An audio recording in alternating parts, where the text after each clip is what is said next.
Ана программаның аты ма? Иә. ChatGPT ма деп отырсам басқаша сияқты екен. Жоқ, бұл ChatGPT емес, бұл teachmate, teacher. Сол қалай жазылатын соны жазып тіркелу Міне несін ана teacher депсіз, teacher дейсіз, мынандай логотипімен өзі шығып тұратын. Сіздер көрініп тұрған шығар. Бұның ішіне қайтадан тіркелеміз да, сонда Ішіне кіресіз, кәдімгідей тіркелесіз, кәдімгідей соны тіркеліп болғаннан кейін тапсырма сұрайсыз, әдемілеп тұрып, аха. Күрделі инфографиялық тапсырмалар жасап береді, мысалға тесттер қарастырып береді. Мысалға бұл қанша дегенмен ағылшынша тапсырма болғанмен, қазақша тапсырма сұрасаң, жаңағы промпт берсең, спокойно жасап беріп отыр. Қазақша жаза аламыз ба промпт сонда? Біз енді қазақ тілі жаңағы промптты сразу бұған тичердің өзіне промпт жаза алмайсыз. Сіз бірінші бұны жаңа ChatGPT-ден сұрайсыз. ChatGPT-ға жасап бер дейсіз. Сосын мынаған саламыз, иә? Иә, ChatGPT мынандай. Онысында ол жерге дұрыстап сұрауымыз керек қой, нақты түсінікті қылып. Осыны сұрап аласыз, соны жасап береді. Ал енді түсініп ғой, енді сіздерге өте керемет бір неге өтеміз. Ноутбук LM деген неге. Оны білесіздер ме, естіп пе жаңа программа? Естідім мен, ноутбук LM деген ба, нені өте керемет жасайды слайдтарды. Әдемі шығады, иә, ноутбук LM деген. Өзім неге қай жақта тұр екен? Мен екінші Google аккаунтқа ашайыншы. Жоқтан. Қазір. Өзі ағылшынша тұр екен ғой. Ноутбук LM. Сіздерде не көрініп тұр мен тақтамда қазір?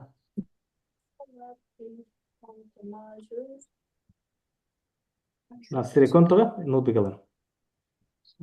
Ноутбук LM Google-ға кіреміз.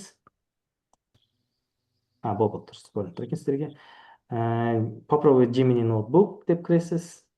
Боғанда тіркелесіз. Тіркелген кезде бір затты сақтап алыңыздар. Сіздер егер қазақ тіліне сабақ беретін мұғалім болсаңыздар, бірінші Google аккаунтте Чичанды өзіңіздің неңіз тұр ғой, міне. Аккаунтыңыз тұр ғой. Соған кіресіз. Сәлеметсіз бе Ғалымжан деп тұр мысалы, соған кіресте Google аккаунтын басқару дегенді басасыз. Басқаннан кейін мына жақта сіздерде не деп тұрады? Язык деп тұрады.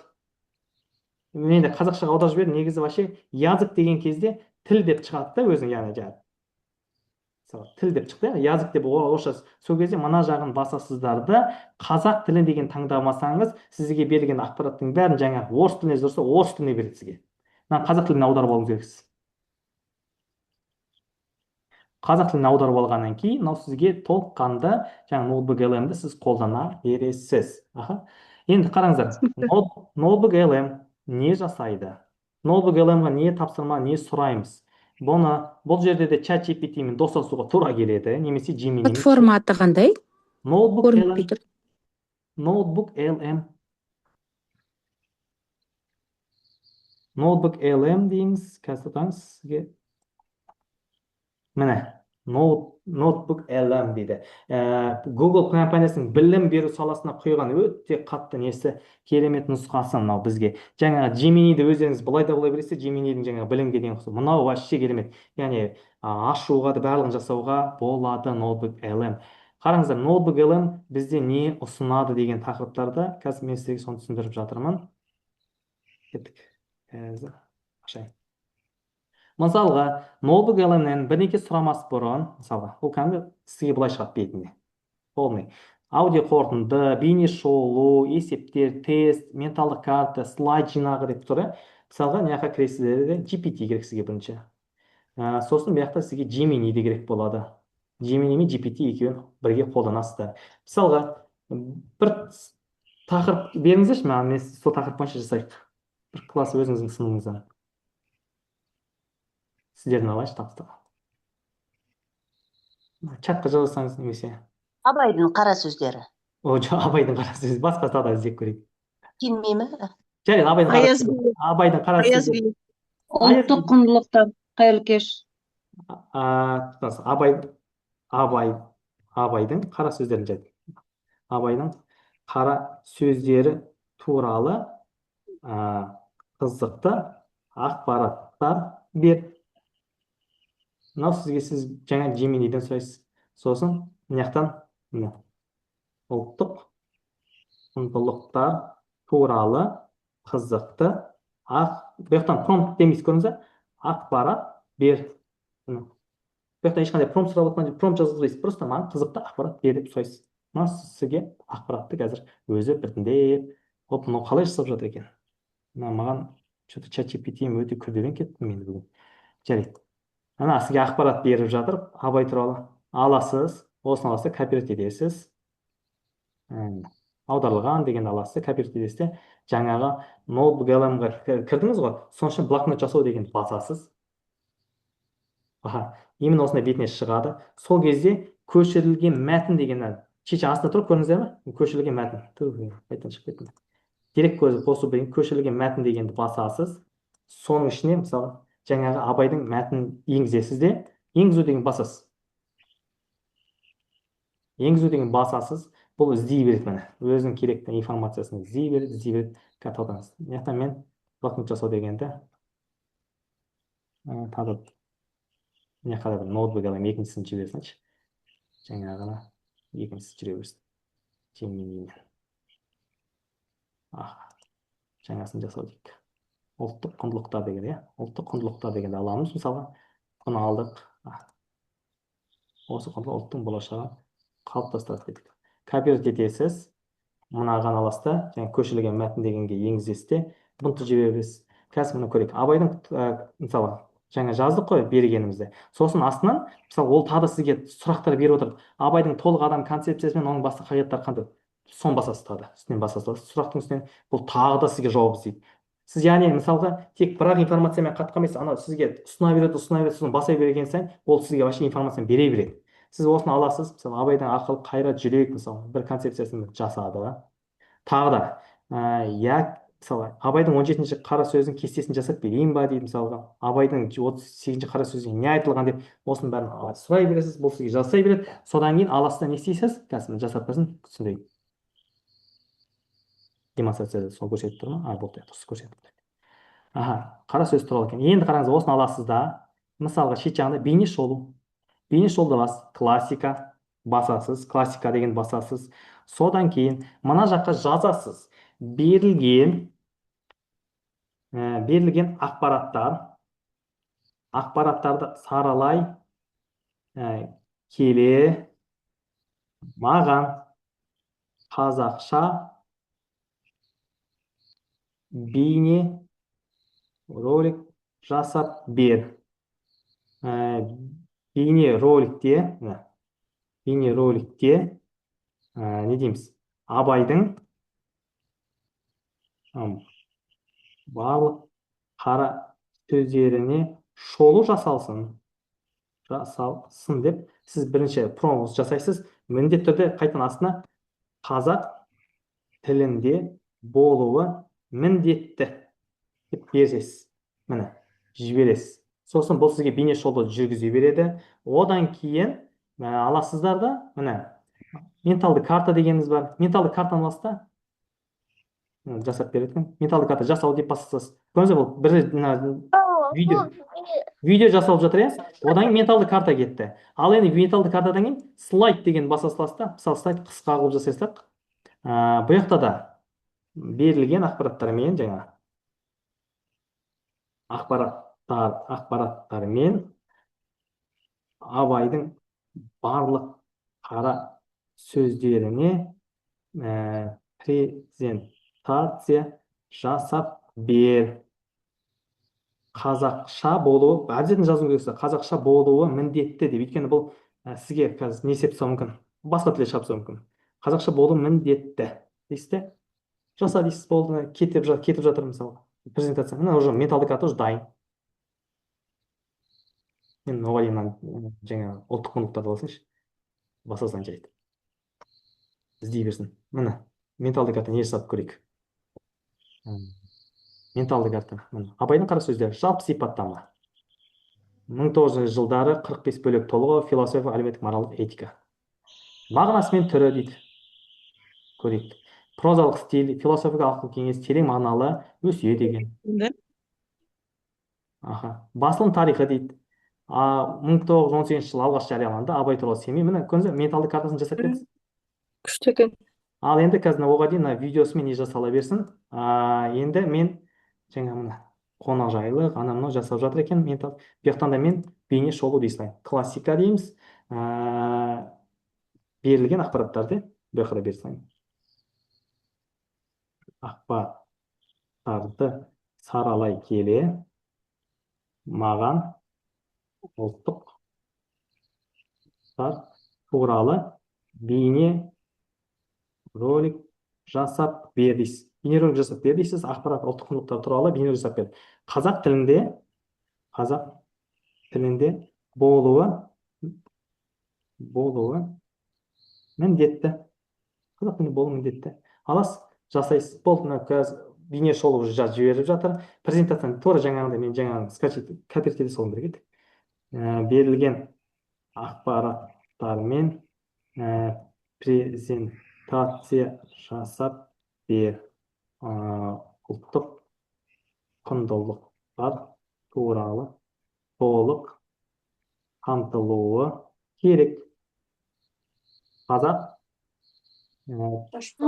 тілінде болуы міндетті. Қазақ тілінде болуы міндетті дейсіз. Мысалға қысқа қылып жасаңыз, өйткені ол әдеп десеңіз вообще видео жаңағы ұзақ қылып жасатса, иә. Жасап болды ма екен көресіз. Мен оған дейін өзімдікін көрейік. Тағы да Gemini, Google Gemini'ді баса салайын. Бетін қалай қазақшаға аударады? Сол жаңағы мен айтқандай, мына жаққа кіресіз. Тоқтаңызшы, мен көрсете салайын, бар болсаң мына жақта. Көрсете салыңызшы. Ренжімесеңіз. Көзім көрінді.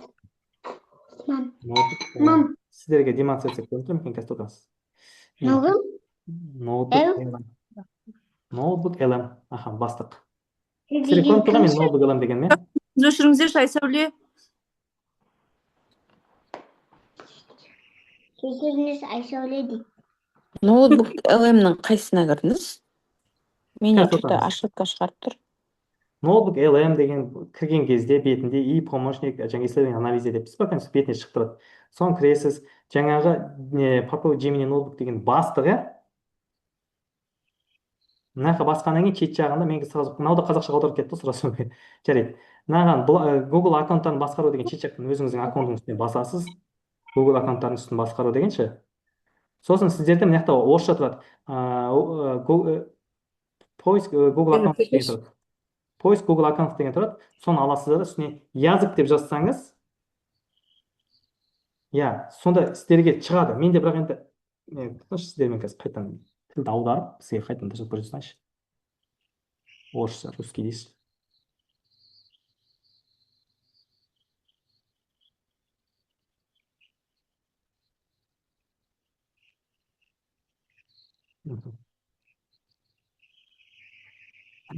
Сіздерде осы тұр ғой, бетінде.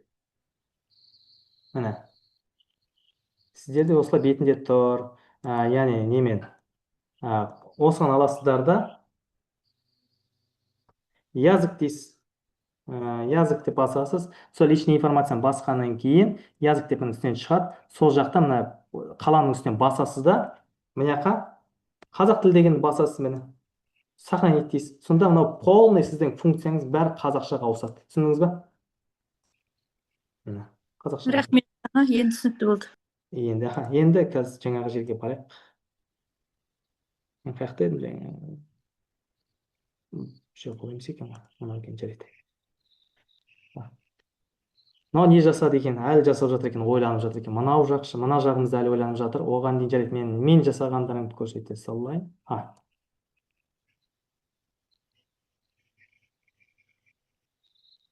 Мысалға мен алдында жасадым. Не жасадық? Мен жасаған кезде ноутбук мен тарих сабағында ғой менде. Міне, мұз дәуірі деген тақырыпты алдым.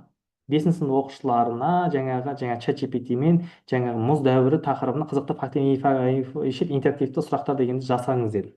Бұл маған жасап берді. Мен нақы енгіздім. Енгізіп болғаннан кейін бұл маған не ұсынды? Опа, тоқтаңыз, не жаңа есеп беріп.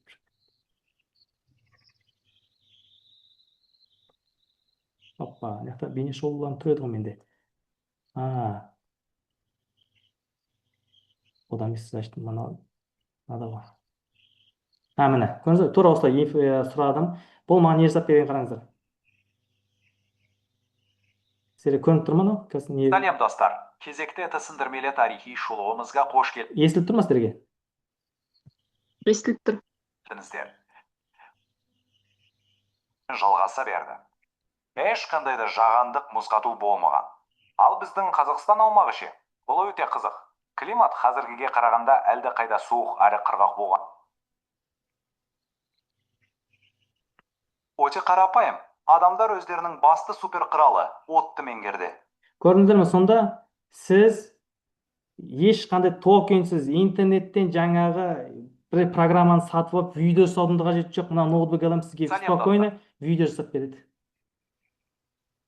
Сіздер видео десеңіздер, міне видео, міне интернеттен ноутбук. Дауысымен жасап береді, сонда Дауысымен жасап береді сізге ноутбук алам. Сосын жаңағы презентация сұрадыңыз ғой. Міне презентация, мен сол кезде кеше жасаған презентациям. Міне жасап берген презентациясы. Міне сабаққа тегін. Бұның ішінде сонда не нәрсе жасай аламыз? Презентация жасай аламыз, видео жасай Презентация аламыз, жасайсыз, менталды карта жасай аласыз, математикалық функция жасаңыз, есептер жасап береді, тест жасап береді жаңа берілген информацияларыңыз бойынша. Датау негізі ноутбук алғанда тек қана мен жаңағы қолданып отқан сияқты емес. Бұл жақта сіз жаңағы бір жерде екен ғой почти. Отчет та жасауға болады. жаңасын жасау дегенді басасыз да, мысалға осы жаққа файлды жүктеу деген жерге жаңағы сіздің PDF тұрған кітаптарыңыз бар ғой, интернеттегі онлайн кітаптарыңыз, сыныбыңыз, сол тақырыбыңызды жаңа скриндап аласыздар да, тура осыған скринді алып салып бересіздер де, осыған тест құрап берсеңіз жаңа сіздің тақырыбыңыз бойынша, тура жаңа сабақ беретін тақырыбыңыз бойынша не жасап береді сізге? Сұрақтар жасап береді. Ал промптты өзінің ішінде жаза береміз ба? Мен кішкене кеш қосылып едім жаңа. Промпт емес, бұл жақта не сұрайсыз ғой? Промпт сұрамайсыз бұл жақтан.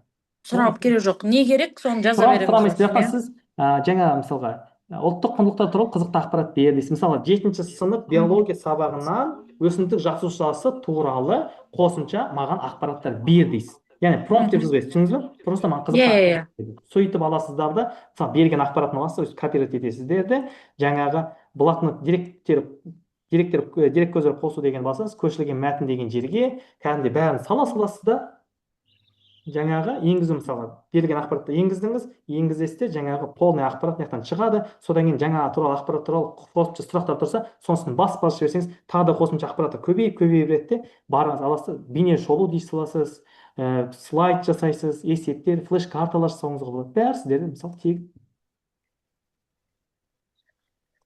Жаңа не жасады екен, мынау әлі жасап жатыр. Қара сөздер картасы. Мынау интернетте әлі ойланып тұрып жатыр, қара сөздер қатты ұзақ тақырып беріп жібердім ғой бұған. Негізі бұл солай. Сіз ана бүкіл қара сөз дегеннен ол 45 қара сөз деп жатқан 45 қара сөздің бәрі шолып кетті бұл. Иә. Бұл енді сонда Gemini, жаңағы ChatGPT сияқты әр жерден алмай бір жерге бәрін істей беруге болады дейсіз ғой.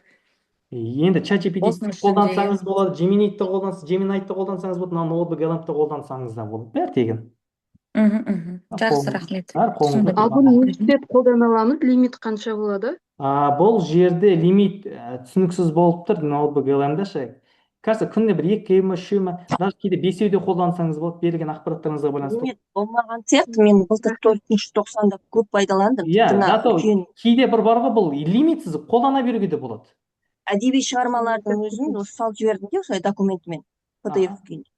Соны мына менталды картаға да салып берді, флеш картаны да жасап берді, тестті де жасап берді, бүткіл жұмысты өзі жасай береді. Бұл айтпақшы, жаңағы лимиті бір 100 па сондай, яғни 100 жаңа блокнот.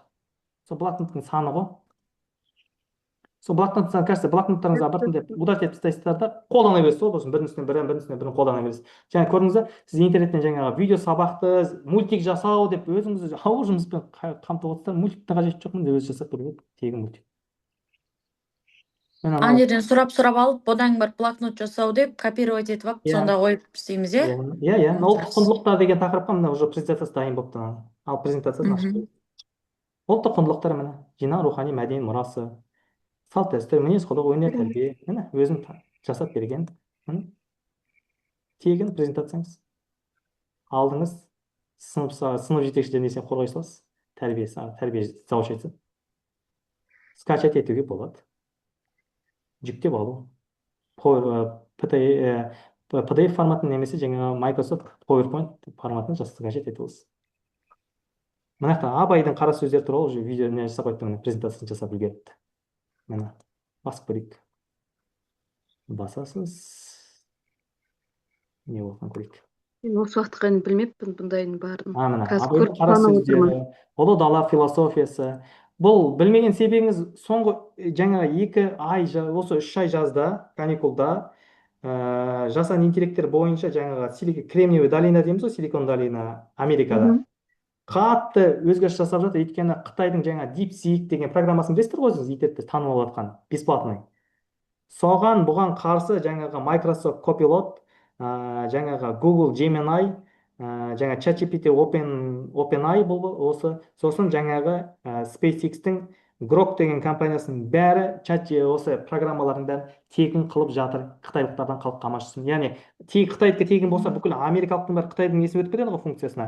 Содан кейін мыналар да соған байланысты тегін қылды да, көрдіңіздер, біз мынаның бәрін спокойно қолданып отырмыз осының арқасында. Жақсы. Видеосы көріп отырсыз. Мына қара сөздерін бәрін спокойно жасап берді. Толық адам, жүрек, ақыл, қайрат. Қандай керемет слайд, осыны алсыз, скачать етесіз. Керемет.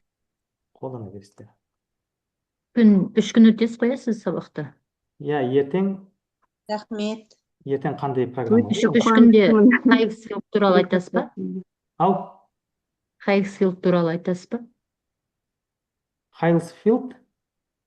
Да, біздің қазақстандық программа бар ғой. Ана, видео жасайтын ба? Иә. Жоқ, мен ол платный. Платный программаларды мен сіздерге жаңа алмаймын. Понятно. Мен сіздерге просто күнделікті қолданысқа өздеріңізге тегін сондай программаларды көрсетіп отыр. Спокойно, өзіңіз ашып. Сіздердің жұмыстарыңыз күрделенбеу керек. Сіздер адамсыздар, уақыттарыңызды тиімді пайдалану керексіздер. Сіздерге қайырлы білім болсын бүгінгі үйренгендеріңіз. Рахмет. Прези деген бар ғой. Прези деген программа бар ғой дейме? Ол жасанды интеллект. Ол да тоже платный ма? Ол не ғой? Прези деген ол. Тек презентация ма? Қалай түсіндірсем болады? Ол просто платформа. Ол жасанды интеллект болса. Ол платформада. Ол платформа. Көбісі шатастырып жатады. Платформа мен жасанды интеллектті шатастырып жатады. Платформа деген бір бөлек, жасанды интеллект дегеніміз бір бөлек. Бөлек, жасанды интеллект бөлек. Ертең қай уақытта болады екен? Маған только 8 деген уақыт қана ыңғайлы болып жатыр. Негізі ерте жасасам, ерте жасайтын едім. Жақсы. Жоқ, өзіңізге ыңғайлы уақыт қоясыз ғой, 8, иә? Міне. Бүгін тек мекеш видеосын жасап берді. Абайдың видеосын жасап үлгеріпті, көресіздер енді сіздерге. Бүгін тек осы платформаны көрсеттіңіз ба, жоқ тағы платформалар көрсеттіңіз ба? Қашан? Бүгін ба? Бүгін, иә. Gemini, Teacher, сосын ноутбук LM бұл үшеуі ғана бүгінге. Міне. Көп ақпарат алып. Орталық Азия Ғалымжан ағай, рахмет сізге. мұралардың бірі ұлы ойшыл Болды. Аз-аздан беру керек негізі. өзі. Осылай аз-аздан өтсек бізге өте жақсы. Видеосын көрейік, әріптестер видео жасапты дейді. Видеосын жасап қойыпты.